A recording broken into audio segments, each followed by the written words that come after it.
All right, let's unpack this. Picture this. The aviation industry, the absolute backbone of how we travel, how goods move globally. It's facing something genuinely unprecedented right now here in 2025. And we're not just talking about like a few embarrassing data leaks. This is different. We're seeing direct attacks on critical infrastructure. It's a crisis unfolding as we speak. Now, we've dug through a stack of really fascinating sources, FBI reports, deep analyses from cybersecurity experts, and even some pretty candid internal company notes, and they all paint this vivid, sometimes frankly alarming picture. So this deep dive is basically our shortcut to understanding what's being called the aviation under siege crisis. Our mission today, to figure out what exactly is happening, who's behind these really sophisticated attacks, what it actually means for you as a traveler, and what the industry is doing to fight back. Yeah, the scale it's genuinely striking. Experts aren't mincing words. They're calling this a full-blown cybersecurity crisis for the entire aviation sector. We are seeing just an unprecedented wave of attacks in 2025. One report I saw highlighted this dramatic escalation. Get this, a 131% surge in attacks targeting aviation compared to just last year. And that's not just a number, right? It signals a real shift. It looks like we're moving from, random opportunistic hits to something more like a sustained, almost industrial scale assault on an entire industry. That suggests, well, a new level of organization, maybe even a more persistent long-term threat to how we travel globally. And making it all harder is the rapid evolution of AI. It's making these threats tougher to spot, tougher to stop. Attackers can automate, scale up, things we haven't really seen before at this level. That's unsettling. And digging through those FBI reports, the expert analyses, one name just kept popping up again and again. The prime suspect, it seems, behind this aviation onslaught, Scattered Spider. Tell us about this group. What makes them such a big threat? You might also hear them called UNC 3944. That's like a designation for unclassified groups. Or aliases like Scatter, Swine, Muddled Libra. Different researchers track them differently, I guess. What's really unnerving, I think, is that a lot of them are apparently super young, like mostly 19 to 22 years old, but incredibly effective. And they're not exactly new kids on the block either. They've been linked to those big casino breaches in Vegas back in 2023, right? And attacks on British department stores earlier this year. That's precisely right. And Microsoft actually put out a report noting a very specific and frankly worrying pattern with Scattered Spider.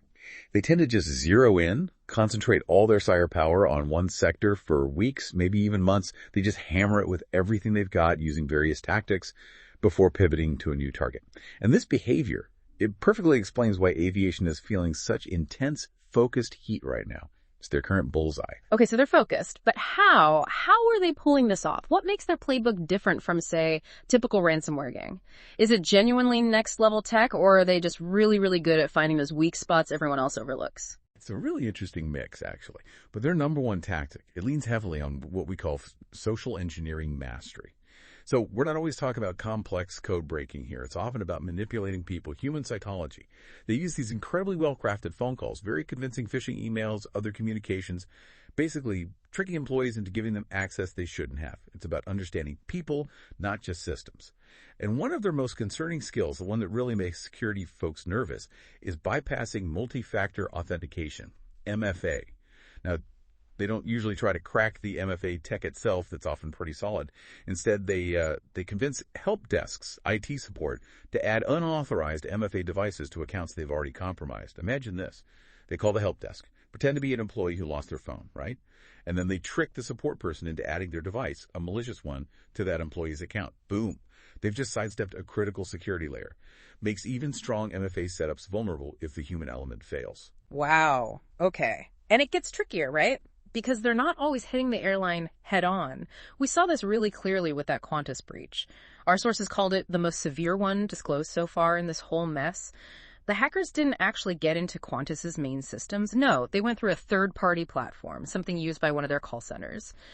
It just goes to show how one weak link, maybe in a supplier you trust, can totally undermine the defenses of even a huge national airline. Changes the whole risk calculation. It absolutely does. And, looking at their history, Google's threat intelligence group, Mandiant, they've been watching Scattered Spider for a bit.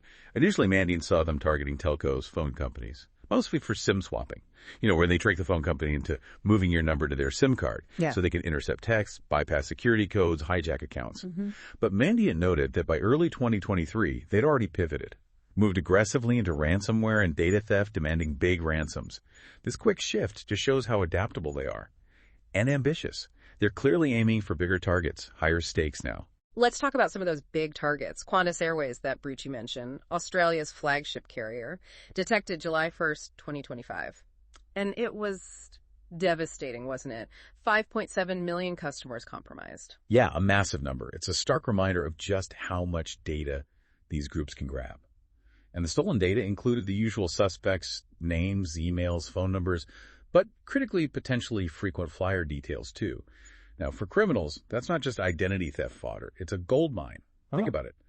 Highly targeted phishing attacks, taking over accounts, maybe even tracking travel habits, financial info linked to those accounts.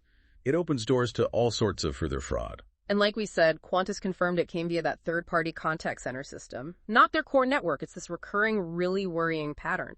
But just weeks before Qantas got hit, back on June 13th, WestJet, Canada's second biggest airline, they were targeted. This really seemed like one of the first big signals that Scattered Spider was specifically going after aviation. Yes, exactly. WestJet saw a significant disruption to their internal systems, their mobile app too. Customers had trouble accessing the website, the app. It caused these intermittent outages, errors popping up on customer platforms. Now, WestJet reacted fast. They activated their internal teams, brought in law enforcement, Transport Canada, worked with outside forensic experts to recover. But it was a crucial early warning to the whole industry. This group has a new focus, and it showed the immediate operational chaos these attacks cause, even if the planes themselves aren't directly affected. And then, boom, just a couple of weeks after WestJet, June 28th, Hawaiian Airlines reports its own incident. That really seemed to cement it, didn't it? This looked like a coordinated campaign targeting North American carriers specifically. Now, crucially, Hawaiian said flights weren't affected. That's a huge positive. But sensitive customer data, operational data, still got compromised. And the incident responders, they quickly pointed the finger at Scattered Spider. They drew direct lines back to those huge 2023 breaches at MGM Resorts and Caesars Entertainment. Chose the same playbook, different industry. And credit to Hawaiian Airlines, they were pretty transparent, filed with the SEC. Which doesn't always happen, so it gave valuable, if sobering, public insight. That transparency is key, and it also highlights a critical point. Because this crisis goes way beyond just the airlines themselves. It's hitting the airports too. The actual critical infrastructure. These are the nerve centers, right? An attack here could cause absolute chaos, cascading effects. Absolutely. You look at Kuala Lumpur International Airport. KLIA, March 2025, they faced this crippling cyber attack. Hackers demanded a massive ransom, $10 million. And this wasn't just data. It directly messed with critical airport systems, baggage handling, security checkpoints. It triggered Malaysia's whole national cybersecurity response team. Really shows the immediate physical world threat. And around that same time, March 2025 again, a major U.S. airport got hit with a coordinated DDoS attack. Distributed denial of service. Think of it like a digital traffic jam. Flooding the system with so much junk data that legitimate users, real passengers, can't get through, shuts things down without necessarily breaking in. This attack temporarily knocked out flight information screens, online ticketing, check-in systems. Okay, flights weren't grounded, but it caused huge confusion, significant delays for thousands of people. Shows how even non-destructive attacks can cripple operations, ruin the passenger experience. And there's a real irony here. All the tech that makes smart airports efficient. Automated check-in, biometric boarding, linked baggage systems. Great for travelers, sure, but it also creates massive new cybersecurity vulnerabilities, a much bigger attack surface for groups like Scattered Spider. Every connected device is a potential door in. That's the trade-off we're still grappling with. So let's bring it back. What does all this mean for you? The person planning a holiday, booking a business trip, or maybe just waiting for a package that travels by air. Why should you care beyond the corporate drama? Oh, it matters deeply. Because it's not just abstract data points being stolen, it's about the potential for widespread identity theft, which can then fuel all sorts of secondary attacks. Or think about it more critically. Yeah. It shows just how fragile that whole digital travel chain can be. Imagine your frequent flyer details, not just points, but maybe linked credit cards, your travel history getting into the wrong hands. That's a gateway for really sophisticated account takeovers and impacting maybe travel plans, maybe financial accounts, and beyond the personal data risk, disrupting the actual transportation infrastructure, the systems moving people and goods. That hits the global economy, hits our daily lives directly. This isn't just an IT issue. It's genuinely a national security, economic stability concern now. Okay.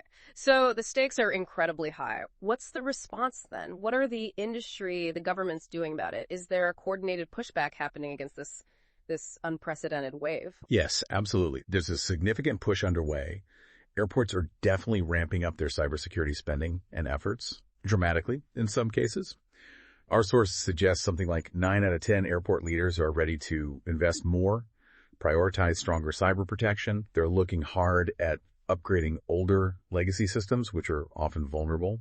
And the government side, the TSA, the Transportation Security Administration here in the U.S., they've actually implemented new cybersecurity rules specifically for aviation. These require things like better network segmentation, basically walling off critical systems, tighter access controls, and crucially, stricter incident reporting. More transparency, faster response. The FBI is also heavily involved, actively investigating these incidents, working with cyber firms, working with the victims to track the attackers, figure out their methods, try to prevent the next hit. And you've got major cybersecurity players like Google's Mandiant division, Palo Alto Network's Unit 42 team. They're pumping out critical, near real-time threat intel to airlines and airports, trying to help them bolster defenses before they become the next target. What's really fascinating here, though, is just the sheer complexity, the coordination of these attacks. It really underlines this critical need for businesses, especially in vital sectors like aviation. It's not just about buying the latest security software. It's about truly deeply understanding their vulnerabilities end to end. These events in 2025, they're a huge wake-up call. Cybersecurity can't be an afterthought, something just for the IT department. It has to be treated as a fundamental operational requirement, like safety checks on a plane. The stakes for getting robust cybersecurity right across the whole aviation ecosystem, well, they've never been higher. That's a really powerful way to put it. A fundamental operational requirement, not just IT. And, speaking of understanding these complex threats, needing that robust security, some of our research pointed towards some incredibly useful resources. Places like CISOmarketplace.com, they offer really in-depth technical docs, deep analysis. I saw one on the CrowdStrike BSOD incident, for example, that really breaks down the global business impact, exposes system vulnerabilities. It seems like the kind of place you can find that detailed insight you need to actually help secure your systems, maybe stay a step ahead of groups like Scattered Spider. Worth checking out, cisomarketplace.com.store.shop.services. So this all raises a really important question, doesn't it? Not just for airlines or airports, but for all of us.